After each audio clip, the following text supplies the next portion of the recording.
Bus നിർത്തിയിടാറില്ല അല്ലേ? ഒരു bathroom സൗകര്യമില്ല. എന്തടിസ്ഥാന സൗകര്യമാണ് ഇല്ല എന്ന് ബസ് ജീവനക്കാർ പറയുന്നത് മനസ്സിലാവുന്നില്ല. GB റോഡ് തുറന്നു തന്നു കഴിഞ്ഞാൽ സ്റ്റേഡിയം സ്റ്റാൻഡിൽ നിന്നും വണ്ടിയെടുത്ത് നേരെ GB റോഡ് വഴി.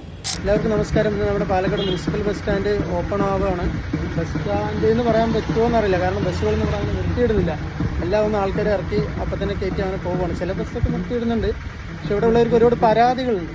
ഈ കോങ്ങാടും ചെറുപ്പളശ്ശേരി ബസ്സൊക്കെ ഇവിടുന്ന് ഓടുന്ന വണ്ടിയാണ്, അതൊക്കെ അവിടെ തന്നെ ബാക്കിയുള്ള ബസ്സുകളൊക്കെ വന്നു പോകണു. ആളെ ഇറക്കിയിട്ട് അങ്ങനെ പോവാണ്. ഇപ്പം ഞങ്ങൾ മണ്ണാർക്കാട് ഭാഗത്തുനിന്ന് വരുന്ന വണ്ടികൾ കയറി ഇറങ്ങി പോകുന്നുണ്ട്. മുനിസിപ്പൽ സ്റ്റാൻഡിൽ കൂടെ കയറി ഇറങ്ങി പോകുന്നുണ്ട്. അതിന്ന് രാവിലെ തൊട്ട് ഞങ്ങളുടെ വണ്ടികളെല്ലാം കയറി ഇറങ്ങി പോകുന്നുണ്ട്.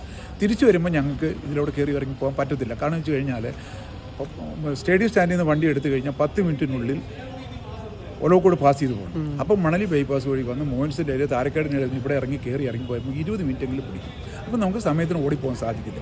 അതിന് പകരമായിട്ട് GB റോഡ് തുറന്നു തന്നു കഴിഞ്ഞാൽ സ്റ്റേഡിയം സ്റ്റാൻഡിൽ നിന്നും വണ്ടിയെടുത്ത് നേരെ GB റോഡ് വഴി നേരെ മുനിസിപ്പൽ സ്റ്റാൻഡിൽ കയറി നേരെ താരക്കാട് വഴി നമുക്ക് പോവുകയാണെങ്കിൽ വണ്ടികൾ സുഖപ്രദമായിട്ട് പോവുകയും ചെയ്യും. യാത്രക്കാർക്കും സൗകര്യമാണ്, ബസ്സുകാർക്കും സൗകര്യമാണ്, സ്റ്റാൻഡ് ലൈവ് ആവുകയും ചെയ്യും. ഞങ്ങൾക്ക് ഇവിടെ വണ്ടി വന്ന് നിർത്തിയാലും സ്റ്റാഫുകൾക്കാണെങ്കിലും മറ്റുള്ള ആൾക്കാർക്കും ഇവിടെ ഒരു ബാത്റൂം സൗകര്യമില്ല.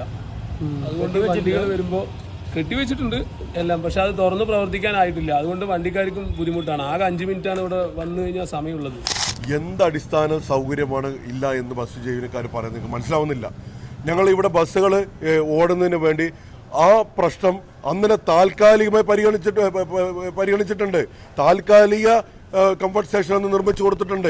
ഇപ്പോൾ അതിനുപരിയായി ടേക്ക് എ ബ്രേക്ക് എന്ന പദ്ധതി ഉൾപ്പെടുത്തിക്കൊണ്ട് കംഫർട്ട് സ്റ്റേഷൻ നമ്മൾ തയ്യാറാക്കിയിട്ടുണ്ട്. എന്ത് അടിസ്ഥാന സൗകര്യമാണ് ഒരു കുറവെന്ന് നിങ്ങൾ പരിശോധിക്കുമല്ലോ. ഇവിടെ ഈ ബസ് സ്റ്റാൻഡിന് ചുറ്റും പരിശോധിച്ചാൽ മനസ്സിലാവുമല്ലോ. ഇത് ടാറിങ് ചെയ്ത് കഴിഞ്ഞു, എല്ലാ കാര്യങ്ങളും ചെയ്തു കഴിഞ്ഞു. ഇനി ഇത് പറയുന്നത് ചില ആൾക്കാരുടെ താല്പര്യ കക്ഷികളുടെ താല്പര്യം സംരക്ഷിക്കാൻ വേണ്ടി മാത്രമാണ് ഞങ്ങൾക്ക് പറയാനുള്ളത്. ഇവിടെ ഇതുവരെ ബസ് വേ അല്ലാതെ ബസ് സ്റ്റാൻഡിൽ ബസ്സുകൾ വന്ന് നിന്നുകൊണ്ട് യാത്രക്കാരെ എടുത്തുകൊണ്ട് മറ്റുള്ള സ്റ്റാൻഡുകളിലേക്ക് പോകും, മറ്റുള്ള സ്ഥലങ്ങളിലേക്കും പോകേണ്ട അടുത്താണ് ബസ് വേ ആക്കി കണക്കാക്കി ഈ രീതിക്ക് നീങ്ങുന്നത്. നിങ്ങൾക്ക് തന്നെ മനസ്സിലായിണ്ടാവും ഇവിടെ എത്രത്തോളം ബസ്സുകളാണ് ഇപ്പോൾ വന്നിട്ടുള്ളത്. നിങ്ങൾക്ക് മനസ്സിലായിണ്ടാവും. ഈ രീതിക്കാണ് പോകുന്ന പറഞ്ഞാൽ ഞങ്ങൾ സ്റ്റേഡിയം ബസ് സ്റ്റാൻഡിൽ ചെന്ന് UDFന്റെ നേതൃത്വത്തിൽ സമരം ചെയ്ത് ബസ്സുകൾ തടുക്കാനാണ് ഉദ്ദേശം. ചെയർപേഴ്സൺ ഇത് ഇടപെട്ടുകൊണ്ട് 50ഓളം വർഷങ്ങളും പാരമ്പര്യമുള്ള ചരിത്രപരമായിട്ടുള്ള ബസ് സ്റ്റാൻഡാണ് മുനിസിപ്പൽ ബസ് സ്റ്റാൻഡ്.